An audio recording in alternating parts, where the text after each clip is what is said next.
The ticket.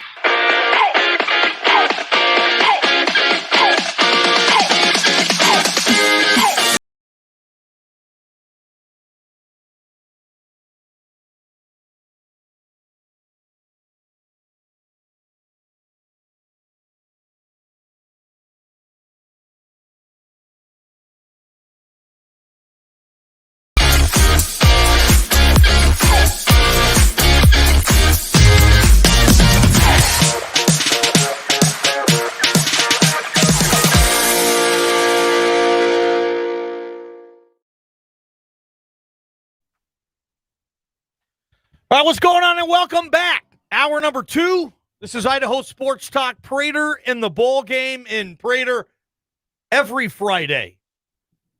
We hook up with our partners at Bronco Nation News and the one and only BJ Rains. This segment is available also on video, not just for our radio audience, but now for this segment, we have a video audience being joined by BJ Rains from, again, the BNN studios. BJ, appreciate you on a Friday. What's going on, man? I know there's just so many sports fans and ladies out there saying they wanted to see Prater, Johnny, and BJ on camera, so here we are. Right?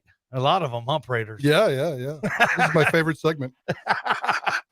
I'm sure it is, Mike. I love it. Okay, BJ, last night, you had a chance to talk to the newest member of the Boise State Bronco basketball team, Satananga. What were your impressions of that interview with Sada yesterday, getting to know him?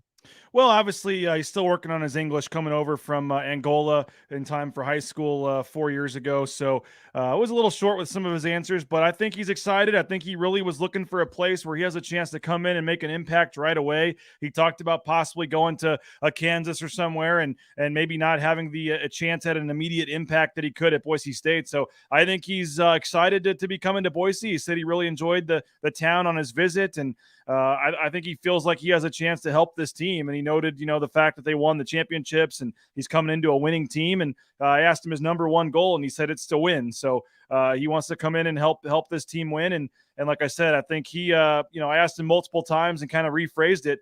Do you think you're ready to come in and play a significant role right away this year? And he flat out said yes. So he's coming in with big expectations for playing time and for production right away as a freshman. And we'll see if that comes to fruition. BJ, I know we're going to get to football, but I got one more quick basketball tip. I mean, you covered this team for a while.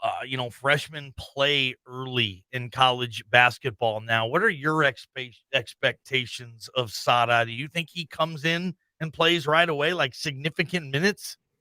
I think it's going to be interesting. I mean, I don't know if anybody expected Tyson Degenhart to come in and be an all Mountain West caliber player, the Mountain West freshman of the year as a freshman. But I think if you look at raw talent, Sada Nanganga is coming in with more raw talent than Tyson Degenhart. So I think it's certainly possible for him to be a significant player. I think a lot of it determines on who comes back. Does Mladen Armouche come back? Does Emmanuel Akot somehow find his way back to Boise State? I mean, who do they get in the transfer portal? I think a lot of that still is to be determined in terms of what kind of role they see for Sada Nanganga, but the dude obviously has a lot of talent. I watched some of his YouTube videos last night. He's a 6'10" guy draining threes. He can do it inside, outside. I mean, he says he's healthy now from his knee injury. That was a big thing I know that scared some schools away. But, I mean, I said, who are the other schools you were considering when you picked Boise State? And the first three schools he said were Kansas, Auburn, and UCLA. So if Kansas, Auburn, and UCLA still really wanted him when he picked Boise State, that's good enough for me. I think this is a big-time talent, and I do think there's an opportunity. Leon Rice is not afraid to play freshmen. Chandler Hutchison found his way into the starting lineup as a freshman later in the season. So we got to temper the expectations. This kid is obviously, going to have a lot of people excited and a lot of hype coming in here. But I think, as the season goes on, I certainly think there's an opportunity for him to see some significant minutes here. Talking some Boise State athletics with BJ Rains, Bronco Nation News. We do it every Friday right here on Idaho Sports Talk. All right, BJ, let's switch it over to football. We got a long offseason, so let's stretch this conversation out. But the offseason is also a chance to get better. And we know what's out there with this football team, but we wanted to know your priorities for this football team, your offseason priorities. I don't know if you got a solid one, a couple of them at the top, but what do you think that this football team needs to do in the next 100 days to get better starting in the fall?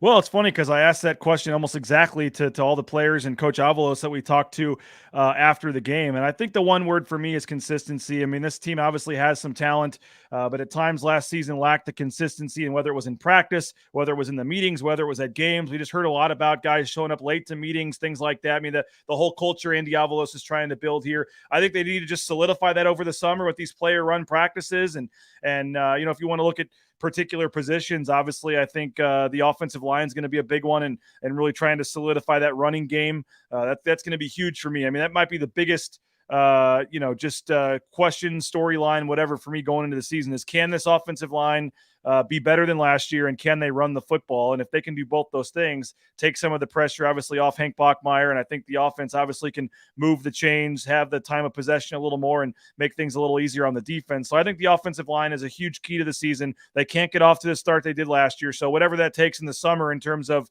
guys working together, guys getting healthy, guys gelling, I think the O-line is going to be a huge one for me. And then defensively, I'm looking at linebacker Zeke Noah. Spencer Danielson hasn't been shy about it, told me on signing day that Zeke Noah has to be the best Zeke Noah he can possibly be this season. They need him to step up and play at an all-conference type level. And then that doesn't even count, who's going to fill in next to Zeke Noah. So I think linebacker is a big question for me and a big key position. I think we feel good about the safeties, feel pretty good about the corners, feel real good about the D-line, but I think this defense really could go from good to great if they can get some strong linebacker play. It's transfer portal season. Do you see Boise State losing any players to the transfer portal or dipping its toes into the transfer portal? Well, I went out and checked, and I know we talked about it a couple weeks ago, but Zeke Noah's brother, I don't think has signed anywhere yet at running back. The Utah State transfer, unless I missed something, I still think he makes a lot of sense. The problem is they're already over the scholarship limit, so they still have to lose some guys, Mike. So, yes, I think there probably is somebody that ends up popping up in the transfer portal, because when we talked to Andy Avalos at signing day, he said they were still over the 85 limit. So they've got to, unless that's changed, behind the scenes quietly, I think they still have 1 or 2 or 3 guys that they have to, somehow remove from the roster. So whether they have conversation with guys, tell them they have a better chance to play elsewhere, I don't know. From that standpoint, but the time is coming up fairly soon. If you want to play in the fall, I want to say is it May 1st for fall athletes? It's coming up here in the near future where you have to announce your intent to transfer and still be able to play right away. You can't just in July decide to tell a school you want to enter the transfer portal and still play. So, I think somebody probably does. They're going to have their meetings and they'll finish up the semester. There's usually some guys that decide, at the end of the spring when they're getting ready to leave for the summer and stuff. So you'll have some guys that I do think somebody will come in or leave, and they'll probably add somebody too. I think running back, as you mentioned, Prater, the other day, I think running back is still a position that they could take a veteran guy. And I think, again, Zeke Noah's brother that was at Utah State still makes a lot of sense, it seems like. BJ Rains joining us, Bronco Nation News Weekly Report, Prater on the Ball Game, Idaho Sports Talk. BJ, I heard you and Prater a couple days ago, or yesterday, I think it was, on your morning show, talking about QB2 at Boise State. And that's going to be a battle I think a lot of people are going to pay close attention to between Sam Vidlak and Talon Green. What are your thoughts on that? And do you believe that Sam Vidlak is currently the QB2 because he did get the first reps with the second unit on the spring game? Oh, it's such a good question and a tough question. I'd like to believe it's Talon Green just because of, what they think of him. All we've heard about him for the last, several months about how amazing of a player he's going to be and all the great things he's going to do. And I think a lot of us expected it to be Talon Green. I didn't expect much from Sam Vidlak. Maybe I misread the situation. To me, I just thought he was coming in as a guy to, fill a spot and help add some depth and compete for that, 3-4 spot. And so, based on the reps in the spring game, he got the first 2 series with the number 2 offense. And again, that could be wanting to see more out of him because they already know what Talon Green can do, or that could be he earned those spots to be there at the number 2 spot. So I think that's going to be a heck of a battle. And I do think, it's not just who's the second best quarterback. It's who do you see as the quarterback for the next 2, 3, 4 years? Because I think Talon Green, if he's all of a sudden number 3 and doesn't play again all year, I'm not sure with all we've heard about how good he is. I'm not sure Talon Green's going to stick around to ride the bench for another full season. I think they need to incorporate him into some packages and things this year. We saw the run against Fresno State. I think it was 17 yards, obviously as a some packages to design for him. So we'll see, but I think Talon Green has to play this fall in some capacity. If he doesn't, I don't know if he's, wanting to stick around for another year. BG, I'll be the skeptical guy here and throw out this question. Are we convinced that Taylor Green's a good quarterback, or is he just a great athlete with a big arm? Well, I mean, we get to watch our 20 minutes of practice when they're doing stretching drills and throwing. We don't get to see a whole lot of that. That's a very good question. And again, the coaches know more than us. People always ask, why is Austin Bolt not playing? Why is this guy not playing? Well, if a guy's not playing, the coaches obviously don't think he's good enough to play yet. And so with Taylor Green, I think that's a very good question, Mike. All we can do is go off of the questions we ask and the answers we get from the coaches and from the other players. And it's been nothing but glowing praise for Taylor Green, whether it be from Tim Plow or the receivers from Bachmeier. I mean, all we can do is go off of what we hear and his physical attributes and the size and things like that. And so I think that's still to be determined. It's a great question, but you listen to the coaches, they say he's got a chance to be a elite quarterback at the college level. And we'll see if that happens here or elsewhere. BJ Rains, Bronco Nation News. I hate to put you on the spot like this, but maybe I don't hate doing it, but I'm going to do it, BJ. Give me who you think will be a breakout player for the Boise State football team in the 2022 season.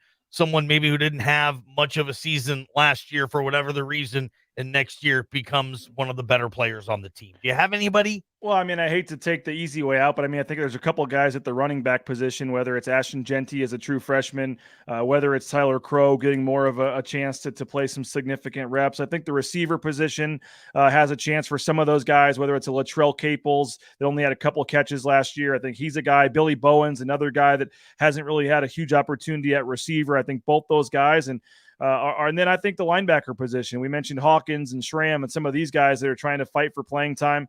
I think both those guys have a chance, and I wouldn't put it past some of these newcomers. We've heard a lot of good things about some of the transfers that have already come in at this point, and so whether it's the lineman from Snow College, whether it's George Tarlis, some of these other guys that are already making quick impressions. I think there's a lot of guys that probably fit into that category. But if I had to go one, give me Latrell Caples at wide receiver. I love it, BJ. Good stuff. Now, hey, as Mike Prater, is he signed up for the big golf tournament yet? He's a celebrity player. He's a celebrity guest. Yes, he's in. He doesn't have to do anything with that. He's in. No, he's in. But if others want to get in, there's more information, BroncoNationNews.com. You can click on the golf tournament tab, and you can play and with Mike Prater, and I'm sure that it's going to be a lot of fun. That's the one person I think people are going to want to play with more than anybody at that tournament. He's had more requests. He has had more requests than anybody to this point. I'm telling you, Prater. I'm going to show up with my own foursome, BJ. Hey, if you're paying for it, I'll take it. We can move things around. Yeah. Well, really, I like that idea. That's a good thought. I might have to think about that. BJ. Hey, man, have fun this weekend. I don't know what you're up to, BJ, but get after it. Appreciate it. Naismith's team's 0-3, so we're looking for our first win in the Little League on Saturday. So let's get that win, BJ. Thanks, guys. Have a good weekend. Good stuff. BroncoNationNews.com. BJ Rains. We have our partnership, KTIK and BNN. So we talk to BJ on this show on all forms of our social media every single Friday. Coming up, Prater. Well, first off, we still have Jimmy Buffett tickets. Nice. What we're asking you to do is fill in the blank.